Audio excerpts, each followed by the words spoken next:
74वें गणतंत्र दिवस के अवसर पर हम सभी बधाई के पात्र हैं। आज का दिन विशेष रूप से महत्वपूर्ण है। आज का दिन कोइंसाइड करता है विद्या की अधिष्ठात्री देवी सरस्वती माता के पूजन के साथ, और हम सभी का प्रयास है कि किस प्रकार से सरस्वती की संतति बनने की ओर अपने आप को प्रमाणित कर सकें। हम सभी जानते हैं कि ये जनवरी का जो आखिरी सप्ताह है, एक तरह से कहा जाए, 23 जनवरी को हम सभी ने पराक्रम दिवस मनाया या शौर्य दिवस कहा जाए। नेताजी सुभाष चंद्र बोस की जन्म जयंती हम लोगों ने मनाई। हाल में ही मुझे नेताजी की जन्मस्थली कटक जाने का अवसर मिला था, और जिस कॉलेज में नेताजी ने शिक्षा पाई थी वह अब यूनिवर्सिटी बन गया है, रोवेंसा यूनिवर्सिटी, और वहीं पर एकेडमिक कार्यक्रम के संबंध में मैं गई थी। और उस इंस्टीट्यूशन में मुझे ऐसा महसूस हुआ जैसे कि नेताजी की आत्मा का कण कण में वास है। नेताजी ने विषम परिस्थिति यानी कि पराधीनता का समय तो था ही, और देश में भी वैचारिक स्तर पर बहुत ज्यादा विषमता झेलते हुए नेताजी ने भारतवर्ष को स्वतंत्र घोषित किया था। हमारी स्वतंत्रता का जो 1947 का वर्ष है उससे कुछ वर्ष पहले ही, और आजाद हिंद सरकार की स्थापना की थी। ये सभी बातें आज मैं इसलिए बोल रही हूं कि जिन मूल्यों पर नेताजी ने अपना बलिदान दिया, नेताजी ने ही नहीं हमारे शहीदों ने बलिदान दिया, उन मूल्यों की प्राप्ति के लिए हम सभी सतत प्रयत्नशील हैं।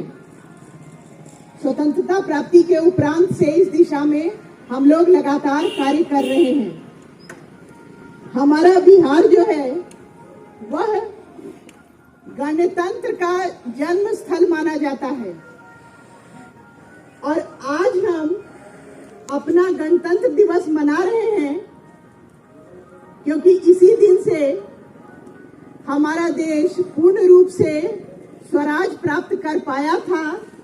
हमारा संविधान अत्यंत विशद संविधान है और विश्व के प्रतिष्ठित संविधानों में से एक है। इस संविधान में इतनी स्वायत्तता दी गई है कि हर कोई अपनी बात को रख सके, सामने रख सके। हमारा संविधान हमारे समाज का निर्माण इस प्रकार से करने की ओर हमें उद्यत करता है जिसमें कि सभी को न्याय मिल सके। हम सभी जब आज शिक्षण संस्थान में गणतंत्र दिवस मना रहे हैं तो जानते हैं कि शिक्षा के क्षेत्र में न्याय की प्राप्ति के लिए उसको केंद्र में रख करके नई शिक्षा नीति प्रस्तावित की गई 2020 में। इस शिक्षा नीति का मूल मंत्र है माता, मातृभूमि और मातृभाषा। माता का मतलब है भारत माता, तो मतलब है ही है। माता का मतलब ये भी है कि हमारे देश में जो परिवार की व्यवस्था है वह अत्यंत ही दृढ़ रही है। यह भले है कि आजकल हम लोग इस संदर्भ में कुछ असुविधाजनक तथ्य भी हम लोगों के सामने आ रहे हैं, लेकिन भारतीय समाज की यह सबसे बड़ी मजबूती है। मातृभूमि के लिए हर किसी के मन में प्रेम तो हो ही हो, सर्वस्व न्यौछावर करने की इच्छा भी हो, और मातृभाषा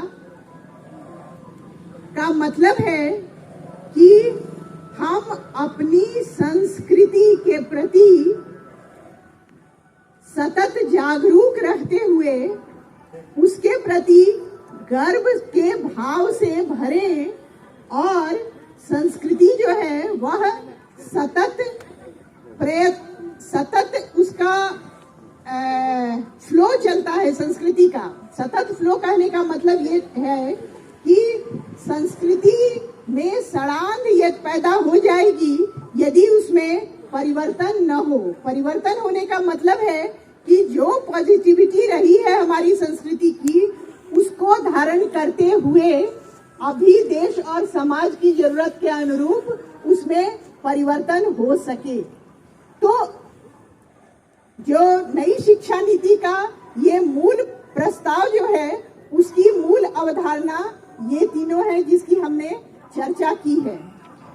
अब हम सभी शिक्षक हैं, विद्यार्थी हैं, कर्मचारी हैं, हम सभी उच्च शिक्षा को समर्पित हैं। उच्च शिक्षा का आधार क्या है? उच्च शिक्षा का आधार है शोध की गुणवत्ता। तो शोध की गुणवत्ता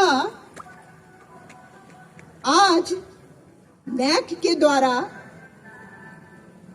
सभी शिक्षण संस्थानों को कहा जाता है कि नैक से आप मान्यता प्राप्त कीजिए, और नैक के कई बिंदु हैं। उन बिंदुओं में सबसे महत्वपूर्ण और सबसे ज्यादा अंक दिए गए हैं शोध की गुणवत्ता को। तो मैं आह्वान करती हूँ अपने शिक्षकों से, हमारे जो रिसर्च स्कॉलर्स हैं, स्टूडेंट्स हैं, सभी को आह्वान करती हूँ, जो टीचर्स हैं वो प्रोजेक्ट बनाएं और अपने अपने विषय का, जो भी मानक संस्था है सरकार के द्वारा हर विषय को उन्नत करने के लिए किसी न किसी संस्था का गठन किया गया है, और वह संस्था फंडिंग करती है उसके लिए। तो ये शिक्षक को भी करना चाहिए, जो हमारे रिसर्च स्कॉलर्स हैं, चाहे तो वो अभी रिसर्च स्टार्ट कर रहे हैं या जिसका रिसर्च पूरा हो गया है वो पोस्ट डॉक्टरल करे। मतलब इस प्रकार की मानक संस्थाओं में अपना प्रोजेक्ट भेजें, और जब वहां से प्रोजेक्ट मिल जाएगा आपको, तो उसके अनुरूप आपका शोध होगा, और उस शोध से हमारे विश्वविद्यालय की गुणवत्ता में वृद्धि होगी। तो उच्च शिक्षा का अर्थ है शोध की दिशा में उत्तरोत्तर कदम बढ़ाना, शोध को गुणवत्ता प्रदान करना। जब हम गणतंत्र दिवस में हमने अभी नाम लिया नेताजी सुभाष चंद्र बोस का, या हमारे उन शहीदों का कहिए, उन समर्पितों का कहिए जिन्होंने हमारे राष्ट्र को स्वतंत्रता दिलवाई, तो राष्ट्र की स्वतंत्रता के साथ साथ सांस्कृतिक स्वतंत्रता का भी मुद्दा गौण हो गया था। तो ये सांस्कृतिक स्वतंत्रता जो है उसको हासिल करने की दिशा में नई शिक्षा नीति प्रयत्नशील है। सांस्कृतिक स्वतंत्रता करने का मतलब है कि हमारी जो इंडिजिनस एजुकेशन जो रहा है वह कहीं ना कहीं गौण हो गया, उसको उतनी महत्ता नहीं मिल पाई है।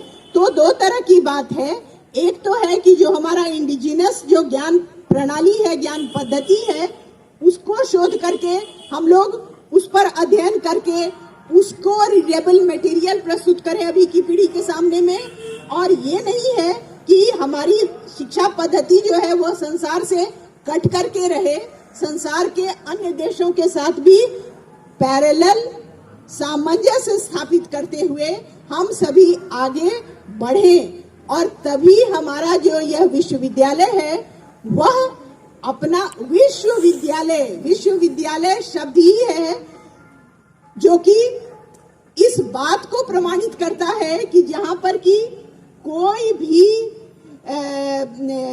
ये कहा जाए कि किसी भी प्रकार का रोक टोक नहीं है, विश्व के सभी क्षेत्रों से, सभी गवाक्षों से हम ज्ञान की किरण हासिल करते हुए अपने नए कीर्तिमान स्थापित करें।